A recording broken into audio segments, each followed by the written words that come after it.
You're listening to Skeptoid. I'm Brian Dunning from Skeptoid.com. Grounding the Ghost of Flight 401. It was one of the great ghost stories of the 1970s. One of the world's newest and flashiest airliners, a Lockheed L-1011 TriStar, was making one of its first flights for Eastern Airlines on December 29, 1972. It infamously crashed in Florida's Everglades swamp just before midnight, killing 101 of the 176 people on board. The story goes that parts from it were salvaged and installed in other L-1011s, and almost immediately, the ghost stories began. Aircrews reported seeing apparitions of their dead co-workers on board the planes that had Flight 401's spare parts. Books and TV movies frightened audiences, and this ghost story that had it all became a permanent fixture in great American tales of the paranormal. Surely pilots and aircrew would never make up such stories, would they? To all who shivered at night in fear of this creepy story, it seemed that it must have been true as reported. The actual crash was in fact true as reported, and there's never been any real doubt over what the NTSB investigators determined.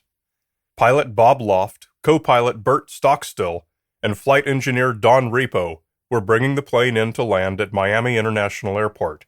They got a warning light on the landing gear.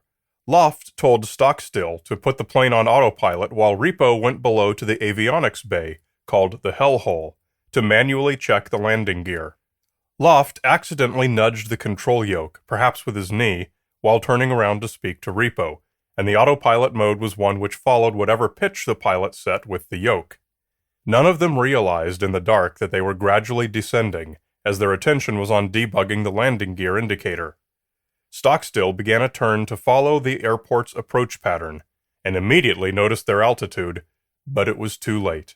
The plane crashed into the swamp. Fortunately, it was a relatively gentle angle into a soft surface, and that's what allowed so many people to survive. All three of Loft, Stockstill, and Repo were among the unlucky majority who perished. The stories began 4 years later with the publication of John G. Fuller's 1976 book, The Ghost of Flight 401, which revealed that those 4 years had been filled with incidents of flight crew being startled by apparitions of Loft and Repo appearing on board other Eastern Airlines planes. It all started, according to the book, when a later L-1011 owned by Eastern Airlines was on a flight to Mexico City. One of the flight attendants happened to glance at the window of an oven in the galley and saw the face of a man looking back at her. She went and got another flight attendant who came and saw the same thing. Frightened, they called the flight deck, and the flight engineer came down to have a look for himself. He not only saw the face too, but recognized it as none other than Don Repo, the engineer who died on Flight 401. The image of Repo said, "Watch out for fire on this airplane," and then disappeared. Sure enough, once arrived in Mexico City, it was discovered that one of the 3 engines was damaged and would have to be replaced. A ferry crew was assigned to fly it back home empty for repairs, but when they took off, one of the 2 remaining engines flamed out, forcing them to make an emergency landing on just one engine. From an aviation perspective, this was no small feat. Author Fuller noted that, mysteriously, the cockpit voice recorder was also replaced when the repair work was finally done, which struck him as odd. In his investigations talking with various airline employees, which occupy most of the book, he discovered the likely reason. According to the flight crew, who were highly reluctant to discuss it, Don Repo had appeared in the cockpit and talked them through the landing. But this was just the beginning. Pilots and flight attendants frequently saw Don Repo after that, and always he gave them some valuable maintenance note about the aircraft. Captain Bob Loft was also seen on a few occasions, but never as often as Repo. The explanation soon became clear. The apparitions were always on aircraft that contained equipment salvaged from Flight 401. The L-1011 was new, parts were scarce, and any non-structural components that passed scrutiny, said Fuller, went into Eastern's spare parts pool. In particular, an oven and the elevator, for the L-1011 had an elevator leading to a spacious downstairs galley, were salvaged from Flight 401 and installed on another L-1011 in the fleet, on which repo usually appeared. It was, in fact, the same plane that had the trouble in Mexico City. Fuller's book was soon made into a popular TV movie also called The Ghost of Flight 401, notable for having creeped people out for years. The haunted aircraft components that harbored the flight engineer's benevolent ghost entered the Hall of Fame of 1970s urban legends. Fuller wrote that the airline was apparently trying to cover this up. He said that every time an appearance of the ghosts had been entered into a plane's logbook, that logbook was suddenly replaced with a new blank one.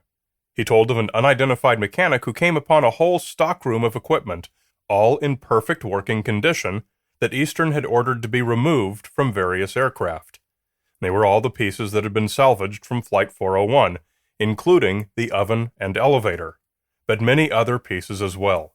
Whenever someone told Fuller such a story, they frequently asked him not to use their real name, out of fear of reprisal from the company. Thus, the book is full of untraceable sources and unverifiable claims. This becomes much less surprising when you look at Fuller's publishing history. The Ghost of Flight 401 was not much of a departure for him. He usually wrote UFO books and was best known for The Interrupted Journey about the Betty and Barney Hill case. Obviously, this is a red flag waving at us vigorously that we should be sure to take this tale with several good grains of salt. But fortunately, it is not the only source available to us. Robert Serling's 1980 book, From the Captain to the Colonel, tells the complete history of Eastern Airlines. From 1935, when it was headed by World War I ace Captain Eddie Rickenbacker, through the late 1980s, when Apollo astronaut Colonel Frank Borman was at the helm. Borman, incidentally, was personally on site at the Flight 401 crash, slogging through the mud and helping to rescue victims. Fuller's claims that Eastern executives tried to bully their employees into silence about the ghosts led them to nearly file suit against the publisher, but Borman nixed the plan, rightly feeling that doing so would give the book even more publicity. Not one among the scores of Eastern officers and employees interviewed expressed any belief whatsoever in the ghost story, and they resented what they felt was Fuller's twisting or inventing quotes. The one accurate quote in the book, Borman comments, was made by Jim Ashlock when he called the whole story a bunch of crap. An Eastern representative told Serling that, while pondering whether to sue Fuller or his publisher, "We spent weeks trying to locate anyone who claimed to have seen a ghost, and couldn't find one person." Serling also tracked down the Mexico City emergency landing, and found, predictably, that there was no truth whatsoever to the story of a face appearing in an oven window. The breakdown and subsequent emergency landing did in fact happen, and was covered in a tongue-in-cheek brief in the Journal of the Flight Safety Foundation. In it, at a party a few weeks after the emergency landing, someone asked one of the pilots how it had been to land an L-1011 on only one engine. The guy laughed and said, "Scary. For a minute I thought Don Repo's ghost was on the plane." This one quip appears to be the genesis of the entire story. Perhaps Fuller read it and was inspired to concoct the rest of the story. But one other very important thing we learn from Serling's history of Eastern Airlines is that the central claim of Fuller's book, that ghosts accompanied the salvaged pieces of Flight 401 installed in the other planes, is false. Not a single usable part was salvaged from the wreckage, and not a single component that crashed with Flight 401 was ever installed in another aircraft. This crux of the story was completely made up out of whole cloth. In fact, do a Google image search for Flight 401 wreckage, and you'll see at a glance that the aircraft was completely destroyed. The idea that a large, boxy, relatively delicate component like an oven or an elevator could have survived undamaged is immediately ludicrous at face value. In the 1970s, searching for images on Google did not yet exist. 4 years after the crash, there was no such thing as convenient access to the photos for the average person. Fuller could have said whatever he wanted about the condition of the wreckage, and nobody would have any reason to doubt him. And so, with no actual ghost reports having been made by any actual people, and no haunted components from Flight 401 having been installed in other planes, it follows that the alleged orders from Eastern Airlines management to remove said components never happened either, as didn't the mechanics who performed the work and made cautious reports of it to Fuller. The Ghost of Flight 401 was a book of nearly pure fiction, as was the TV movie that followed it. Like so many such cases, its exploitation of a tragedy for financial gain and publicity was disrespectful to both the victims and the survivors. The crash of Flight 401 highlighted a number of deficiencies in flight safety that I'm happy to say were soon implemented. Flashlights became part of the standard equipment. Flight attendants now have shoulder harnesses whether their seats face forward or backward. The acoustic alerts given to pilots to advise them of changes to the autopilot settings were dramatically improved.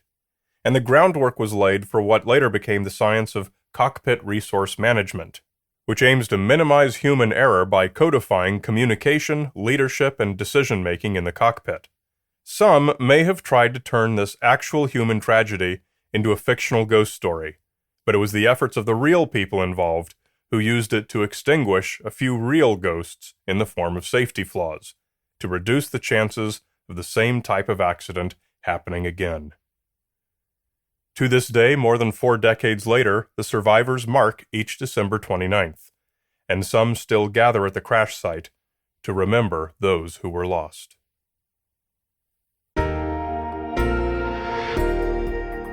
Make sure you're also getting the weekly Skeptoid companion email, otherwise you're only getting half the show.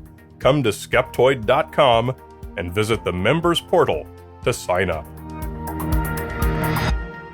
You're listening to Skeptoid, a listener-supported program. I'm Brian Dunning from Skeptoid.com.